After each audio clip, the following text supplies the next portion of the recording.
Muy buenos días, queridos alumnos del cuarto año medio. El día de hoy ha llegado la última clase. Vamos a trabajar con tres objetivos. Vamos a retroalimentar la prueba número 1 de esta unidad número 3 y vamos a repasar de la unidad número 1 dos objetivos, que es comprender técnica de electricidad un cuerpo y vamos a repasar también la ley de Ohm. En el primer ítem de la prueba era términos pareados. Algunos conceptos importantes. Por ejemplo, la fusión nuclear corresponde a un proceso altamente exotérmico, libera gran cantidad de energía que consiste en la unión de átomos pequeños. La fusión nuclear es importante recordar que principalmente se lleva en la estrella, por ejemplo, el Sol. El concepto de isótopos son átomos que son del mismo elemento, es decir, tienen igual número atómico, pero tienen diferente masa debido a que tienen una diferente cantidad de neutrones. En el caso de la fisión, es partir, fragmentar un átomo de gran tamaño, inestable, y también es exotérmico. Si comparamos un poquito la fusión y la fisión, podemos concluir que la fusión es mucho más exotérmico. El concepto de iones son átomos, moléculas, partículas que pueden tener carga eléctrica positiva o negativa. Y los protones sabemos que son la partícula del átomo que está dentro del núcleo que tiene carga positiva. Del segundo ítem, ejercicio, nos están dando los átomos y estos átomos tenemos que extraer la información. El Z corresponde al número atómico, siempre se denota en la parte de abajo, es decir, 8, 10 y 3 corresponde al número atómico. En el caso del número de masa, es el número que va en la parte superior, por lo tanto era 16, 20 y 7. Finalmente, para calcular los neutrones, se debe hacer una resta entre la masa menos el número atómico. 16 menos 8, 8. 20 menos 10, 10. 7 menos 3, 4. Y en el segundo ejercicio, había que calcular una masa atómica relativa, considerando dos isótopos del átomo de cloro. Los porcentajes que nos están dando, por ejemplo el 75,53, se debe mantener el número natural, es decir, se debe dividir en 100. Por lo tanto, ese número corresponde a 0,7553, el cual se debe multiplicar por la masa de este isótopo, que corresponde a 34,96. Y además se le debe sumar la multiplicación del segundo isótopo, que tiene un porcentaje igual al 24,47, es decir, el número natural sería el 0,2447 por la masa, que corresponde a 36,96. Finalmente, realizamos las multiplicaciones para posterior realizar la suma final, llegando a un resultado de 35,45 unidades de masa atómica. Con relación al ítem 3, habían dos preguntas de análisis. La primera, ¿en qué afecta la radioactividad a los seres vivos? Pueden sufrir mutaciones en sus células, pueden tener una menor cantidad de glóbulos rojos, de glóbulos blancos, puede afectar al sistema nervioso, le puede dar, por ejemplo, el cáncer, entre muchas otras enfermedades. Y en la pregunta 2, ¿qué le ocurre a un átomo al cambiar la cantidad de protones? Me cambia, se transmuta a otro elemento, recordando que el criterio fundamental de un átomo corresponde al número atómico, y el número atómico corresponde a la cantidad de protones. Y si cambian los protones, también me va a cambiar el elemento. La energía es la capacidad para realizar un trabajo, o también podemos decir para realizar un movimiento. Un átomo, modelo básico, podemos decir que tiene tres partículas, que son los protones y neutrones que están en el núcleo, y los electrones, que son más livianos, de carga negativa, que están girando en la envoltura corteza.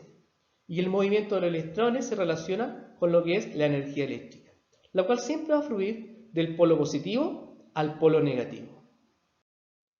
En nuestra actualidad es fundamental la energía eléctrica en diversos procesos, ya sea al mantener o almacenar los alimentos en un freezer, al vestirse, al calefaccionarse, al afeitarse en una máquina eléctrica, al realizar compras en un supermercado, el cocinar en una cocina con encendido eléctrico, entre muchas otras cosas.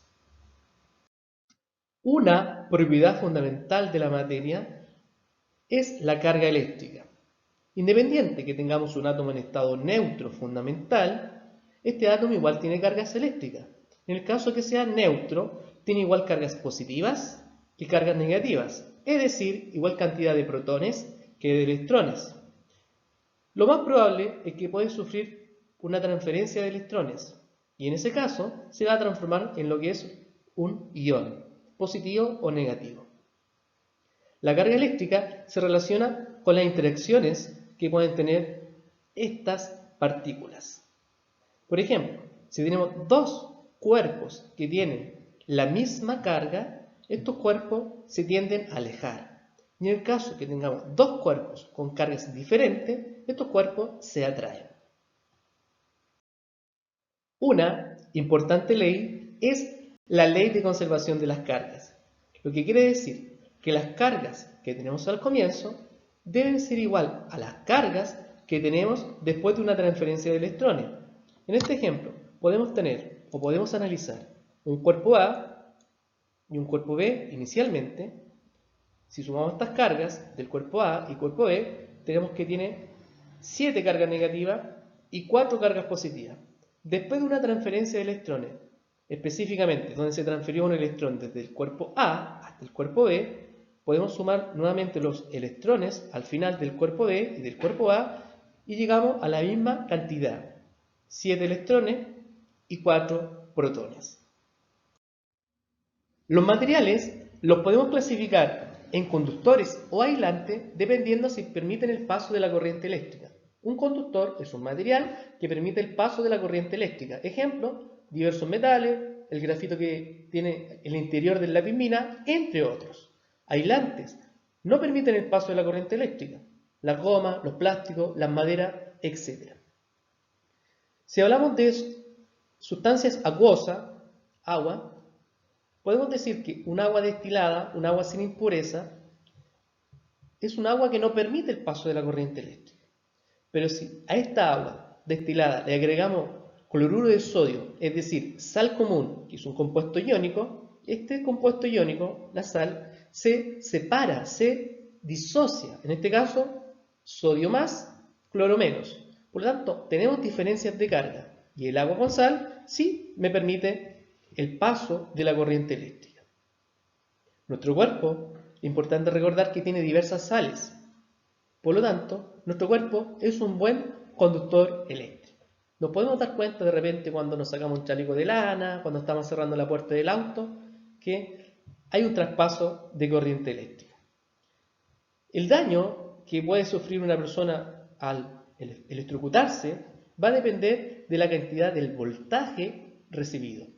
Por ejemplo, si estamos trabajando en un automóvil que tiene una batería de 12 volts, no va a ser el daño muy profundo. Pero sin embargo, si estamos trabajando en una construcción que tiene una gran cantidad de voltaje, el daño es mucho mayor. Justamente la noticia que está acá al centro en la diapositiva, de dos personas que se electrocutan en una obra en el norte de nuestra ciudad de Talca. Esto fue más o menos el 20 de octubre. Lamentable noticia.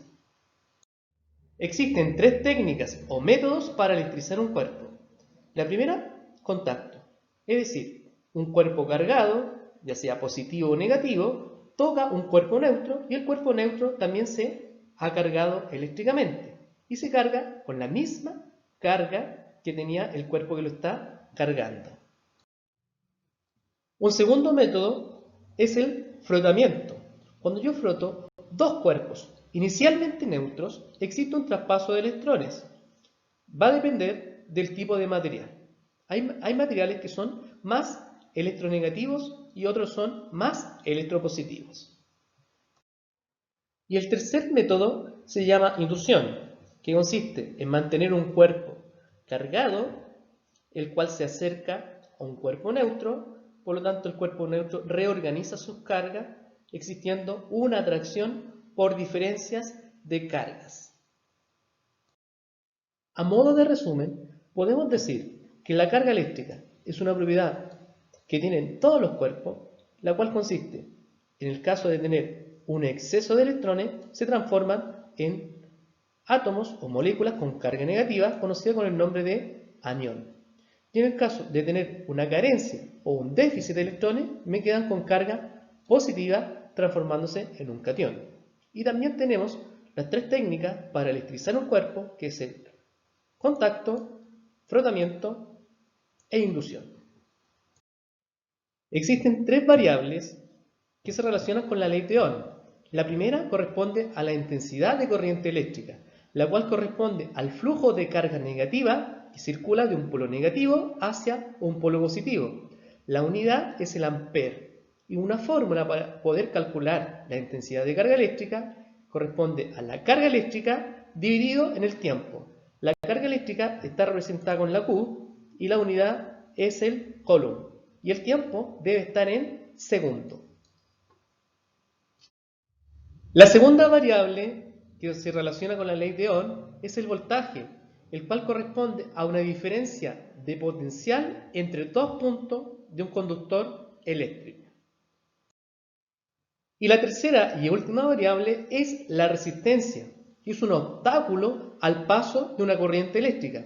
Todos los electrodomésticos conectados a una red corresponden a obstáculos, por lo tanto son resistencias eléctricas.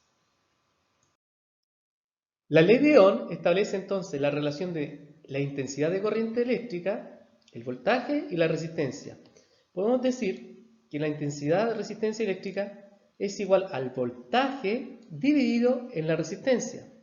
Por otro lado, si tenemos que calcular el voltaje, despejamos voltaje quedándonos intensidad multiplicado por resistencia, y si necesitamos calcular resistencia, nos quedaría que es voltaje dividido en la intensidad de corriente eléctrica.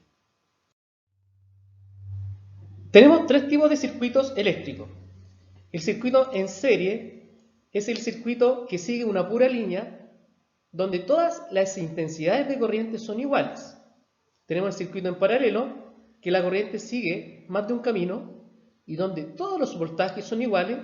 Y finalmente tenemos un circuito mixto o combinado que tiene tanto resistencias como en serie como también en paralelo.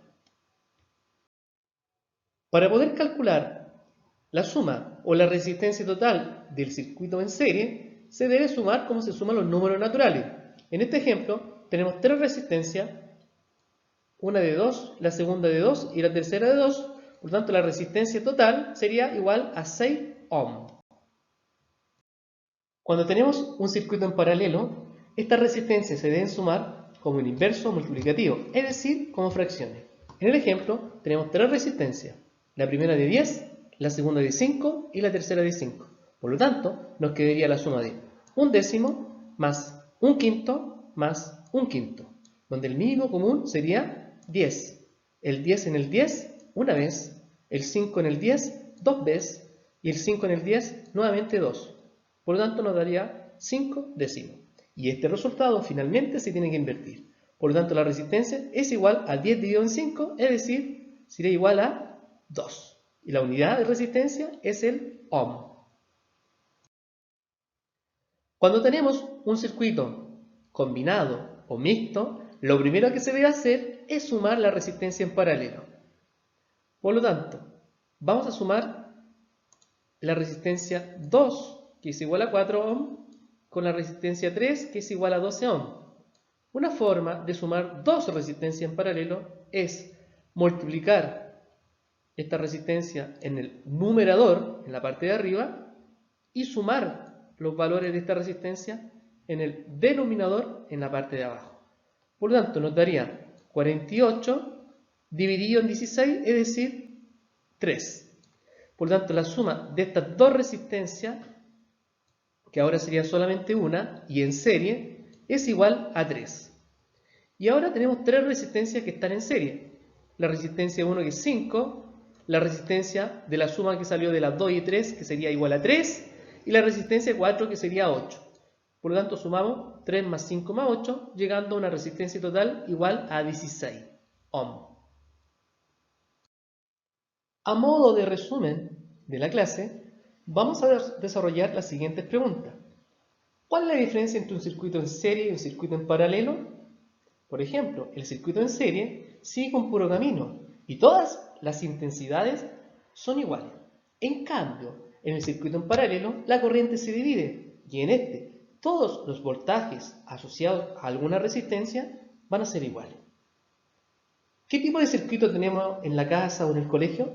Son circuitos en paralelo, donde en cada resistencia, en cada enchufe, por así decirlo, llega la misma cantidad de voltaje.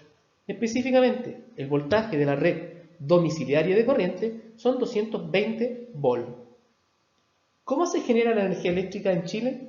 Principalmente, como visitaron el año pasado, la energía eléctrica la formamos a partir de la fuerza del agua. A partir de la energía hidráulica la podemos transformar en energía eléctrica. ¿Qué importancia tiene la energía eléctrica para nuestras vidas? Es fundamental, porque cada uno de los procesos que podemos desarrollar se basa de manera directa o indirecta con la energía eléctrica. ¿Y cuál es la relación del átomo con la energía eléctrica?